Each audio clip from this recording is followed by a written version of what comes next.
Hello everyone, welcome to class number 29 of the chapter Programming using C++।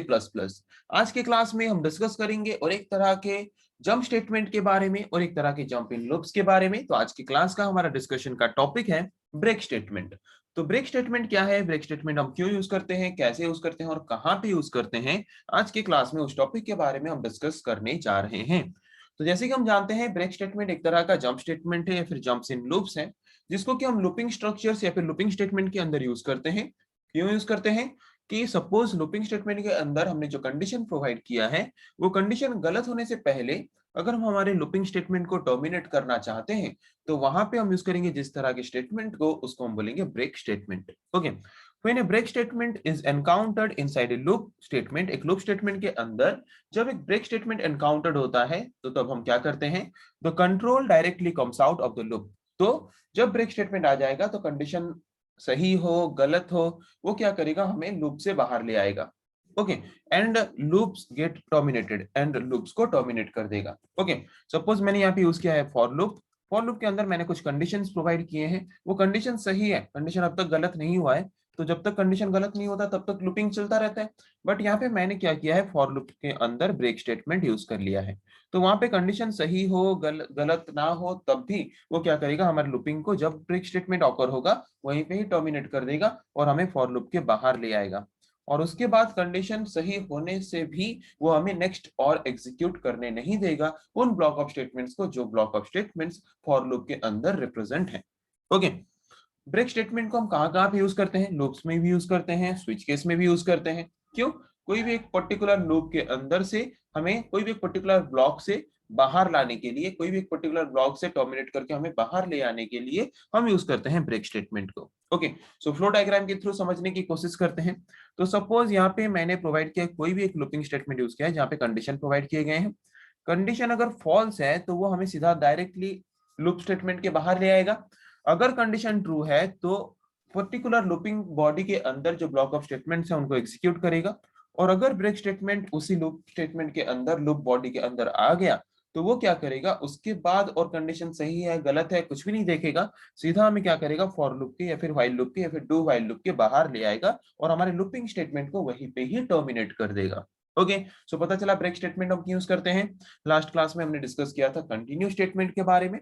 Continue statement को हम use करते हैं एक पर्टिकुलर लूप में कोई एक पर्टिकुलर इटरेशन के द्वारा ब्लॉक ऑफ स्टेटमेंट जो एग्जीक्यूट होने वाला है सिर्फ एक पर्टिकुलर एग्जीक्यूशन को स्किप करने के लिए। बट ब्रेक स्टेटमेंट को हम यूज करते हैं कंडीशन गलत होने से पहले हमारे लूपिंग स्टेटमेंट के अंदर जो ब्लॉक ऑफ स्टेटमेंट्स हैं उनको एग्जीक्यूट ना करके उसको टर्मिनेट करने के लिए हम यूज करते हैं ब्रेक स्टेटमेंट को।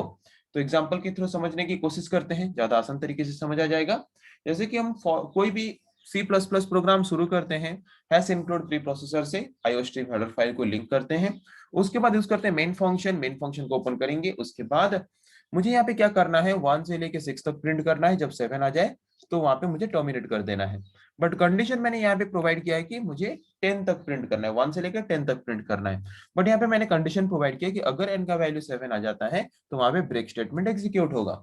और ब्रेक स्टेटमेंट अगर एग्जीक्यूट होता है तो उसके बाद पूरा लूपिंग ही टर्मिनेट हो जाता है और उसके बाद कोई भी वैल्यू वो प्रिंट नहीं कर पाएगा। तो कहां तक प्रिंट करेगा, 6 तक प्रिंट करेगा, क्योंकि 7 अगर आता है तो ब्रेक स्टेटमेंट एग्जीक्यूट हो जाता है। और ब्रेक स्टेटमेंट अगर एग्जीक्यूट हो जाता है तो लूपिंग स्टेटमेंट के अंदर जो ब्लॉक ऑफ स्टेटमेंट्स हैं वो क्या होते हैं, टर्मिनेट हो जाते हैं। और अगर टर्मिनेट हो जाते हैं तो उसके बाद तो और कुछ प्रिंट नहीं कर पाएगा।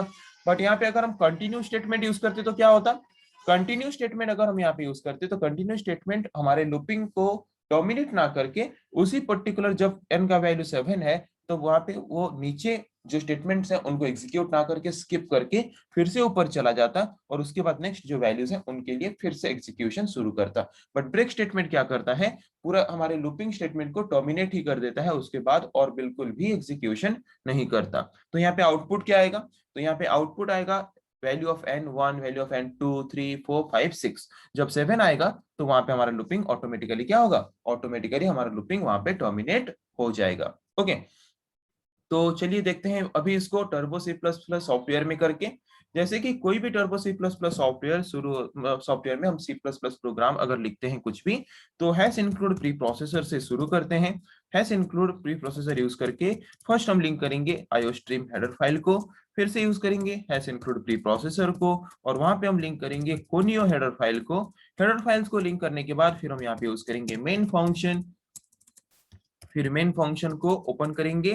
फिर मेन फंक्शन को ओपन करने के बाद डिक्लेयर करेंगे एक वेरिएबल एन वेरिएबल डिक्लेयर करने के बाद वहां पे यूज करेंगे clr scr फंक्शन। उसके बाद यहाँ पे यूज करेंगे एक लूपिंग स्टेटमेंट, मैंने यूज किया यहाँ पे फॉर लूप, यहाँ पे मैंने n का वैल्यू इनिशियलाइज किया 1 और n less than equals to 10 condition मैंने प्रोवाइड किया। एक एक करके n का वैल्यू इंक्रीमेंट करेंगे n प्लस प्लस। उसके बाद फॉर लूप को ओपन करेंगे, ओपन करने के बाद प्रोवाइड करेंगे कंडीशन कि इफ अगर n का वैल्यू 7 के साथ इक्वल होता है तो वहां पे ब्रेक स्टेटमेंट एग्जीक्यूट होगा। मतलब जब n का वैल्यू 7 आ जाएगा तो हमारा लूपिंग ब्रेक हो जाएगा या फिर टर्मिनेट हो जाएगा। और जब तक n का वैल्यू 7 नहीं होता तब तक वो क्या करेगा, वैल्यूज को प्रिंट करेगा एक एक करके। कैसे प्रिंट करेगा, वैल्यू ऑफ n बोल के एक एक करके नीचे नीचे प्रिंट करेगा। तो नीचे नीचे प्रिंट करने के लिए हम एंड एल मैनिपुलेटर भी यूज कर सकते हैं या फिर \n कैरेक्टर कांस्टेंट भी यूज कर सकते हैं। फॉर लूप का काम खत्म, फॉर लूप क्लोज। यहाँ पे यूज करेंगे गेट ch फंक्शन। ओके, उसके बाद मेन फंक्शन को क्लोज करेंगे। तो चलिए अब इसको कंपाइल करके देखते हैं। कोई भी एरर नहीं है, प्रोग्राम सही है। अब इसको रन करके देखते हैं। देख सकते हो यहाँ पे 1 से लेके 6 तक प्रिंट कर रहा है। तो पता चला कैसे एक सिंपल C++ प्रोग्राम में हम break statement and continue statement को 1 बाय 1 यूज कर सकते हैं। ओके, तो आज के क्लास में हमने डिस्कस किया ब्रेक स्टेटमेंट के बारे में कि ब्रेक स्टेटमेंट को यूज करके हम कैसे हमारे प्रोग्राम में ऑपरेशंस परफॉर्म कर सकते हैं, ब्रेक स्टेटमेंट को हम कहाँ पे, क्यों और किस तरह से यूज कर सकते हैं। सो नेक्स्ट क्लास में हम डिस्कस करेंगे ऐसे और कुछ टॉपिक्स के बारे में। आज के लिए इतना ही। Thank you.